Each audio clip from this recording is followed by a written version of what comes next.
আপনার ছেলে মাসে কত টাকা ইনকাম করে? আমার ছেলে মাসে 50 থেকে 60,000 টাকা কামায়। তাহলে আপনার ছেলের সাথে আমার মেয়ের বিয়ে পাকা করে ফেলি। হ হ, পাকা করে ফেলেন। যা দেখতো বাবা কে আইছে। আচ্ছা বাবা। ওহো, আজকে তো তোকে পেয়ে গেছি। ডাক দে তোর বাপেরে। বাবা, আমার আত্মীয় আইছে বাইরে, আমি একটু দেখা করে আই। হ্যাঁ, আপনারা বসেন।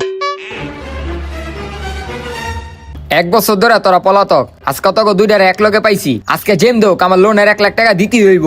আরে ভাই আস্তে কথা কন, ভিতরে আমার পোলার বিয়ার সম্বন্ধের কথা চলতেছে। এখন যদি এটি হুনে তাইলে আমার পোলার বিয়াটা ভাঙ্গে যাবো গা। কি এর আস্তে কথা কমো? আজকে আমার লোনের 1 লাখ টাকা লাগবো মানে লাগবো। আরে আস্তে, এলোন আপনার লোনের 1 লাখ টাকা, এখন যান। খারান 1 মিনিট। আরে আরে কই যান? ওই আয় তোরা, লোনের 1 লাখ টাকা পেয়ে গেছি।